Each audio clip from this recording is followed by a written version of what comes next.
28 जून 2024 मुख्यमंत्री माझी लाडकी बहीण योजना सरकारनं आणली आणि विधानसभेत घवघवीत यश मिळवलं। विधानसभा निवडणुकीत ही योजना गेम चेंजर ठरली खरी, पण या योजनेमुळे सरकारच्या डोकेदुखीमध्ये दिवसेंदिवस भर पडत गेली। सरकारच्या तिजोरीवरचा वाढता ताण एका बाजूला आणि वगळल्या जाणाऱ्या लाडक्या बहिणींचा राग एका बाजूला। 28 तारखेला या योजनेला 2 वर्ष पूर्ण झाली। 2 वर्षात सरकारनं या योजनेसाठी 70,000 कोटींपेक्षा जास्त निधी खर्च केलाय। या योजनेमुळे सरकारचं कोलमडलेलं गणित, अनावर झालेला लाडक्या बहिणींचा राग, खर्च झालेला वारेमाप पैसा सगळं जाणून घेऊ। नमस्कार, मी पूजा, तुम्ही पाहताय लोकमत। रविवारी म्हणजेच 28 जूनला लाडकी बहीण योजनेला 2 वर्ष पूर्ण झाली। ही योजना सुरू झाल्यापासूनच कोणत्या ना कोणत्या कारणामुळे चर्चेत आहे। लोकसभेतील फटका लक्षात घेता मध्य प्रदेश सरकारप्रमाणेच महाराष्ट्रात सुद्धा लाडकी बहीण योजना आणण्याचा निर्णय महायुती सरकारनं त्यावेळेला घेतला। 28 जून 2024ला या योजनेला मान्यता देण्यात आली, तर प्रत्यक्षामध्ये योजनेची अंमलबजावणी 17 ऑगस्ट 2024ला झाली। आता 21 ते 67 वर्षे वयोगटातील विवाहित, विधवा, घटस्फोटित, त्याचबरोबर निराधार महिला, त्याचबरोबर कुटुंबाचं आर्थिक वार्षिक उत्पन्न 2.5 लाखांपेक्षा आत असणं, कुटुंबाच्या नावावर 4 चाकी वाहन नसावं, असे काही निकष या योजनेसाठी लावण्यात आलेले होते। सुरुवातीला सरकारनं सरसकट या योजनेचा लाभ लाडक्या बहिणींना घेऊ दिला, पण त्यानंतर विधानसभा निवडणुकीच्या तोंडावर सरकारने 2 महिन्यांचे 3,000 रुपये एकदाच महिलांच्या खात्यात टाकले। 2,56,00,000 अर्ज सरकारकडे यावेळेला आले होते, त्यामधील 2,47,00,000 लाडक्या बहिणींच्या खात्यात सरकारनं थेट पैसे ट्रान्सफर केले। 7,500 कोटी रुपये राज्य सरकारच्या तिजोरीतून लाडक्या बहिणींच्या अकाउंटमध्ये त्यावेळेला गेले।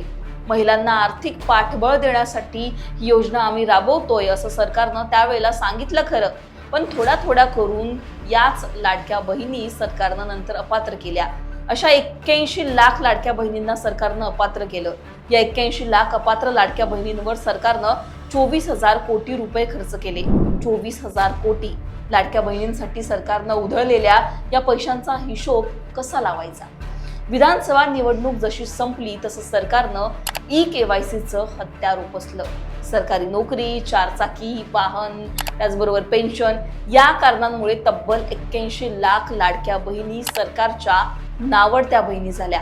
आता सरकारनं जे निकष लावून लाडक्या बहिणींना अपात्र केलं, तेच निकष विधानसभा निवडणुकीच्या वेळी सुद्धा सरकारनं का नाही लावले, असे सवाल लाडक्या बहिणी विचारू लागल्या। हे निकष तेव्हाच लावले असते तर तेव्हाच निकषांनुसार लाडक्या बहिणींच्या फॉर्मची पडताळणी झाली असती, तर सरकारचे 24,000 कोटी रुपये वाया नसते गेले, जे अपात्र लाडक्या बहिणींच्या मागे त्यांनी खर्च केले। आता शक्य होईल त्या विभागाचा निधी वगळूनही लाडक्या बहिणींमुळे सरकारची डोकेदुखी काही कमी झालेली नाहीये। हायकोर्टाला देखील या योजनेचा उल्लेख करत पैसे नसतील तर लाडकी बहीण योजना बंद करा हे बोलायची वेळ आली। त्यामुळे लाडकी बहीण योजनेमुळे किती पैसे खर्च होतात याचा अंदाज तुम्ही लावू शकता। लाडक्या बहिणींसाठी सरकारनं केलेल्या खर्चाची अधिकृत आकडेवारी जरी जाहीर झाली नसली तरी पात्र आणि अपात्र अशा मिळून लाडक्या बहिणींवर सरकारने आतापर्यंत 70,000 कोटी रुपये खर्च केल्याची माहिती मिळतेय। जुलै 2024 ते 25 या वर्षात या योजनेवर 43,000 कोटी रुपये खर्च करण्यात आले। यंदा सुद्धा या योजनेसाठी 28,000 कोटी रुपयांची तरतूद सरकारकडून करण्यात आली आहे। 81 लाख लाडक्या बहिणींना अपात्र करून सुद्धा सरकारच्या तिजोरीवरचा हवा तसा ताण कमी झालेला नाहीये।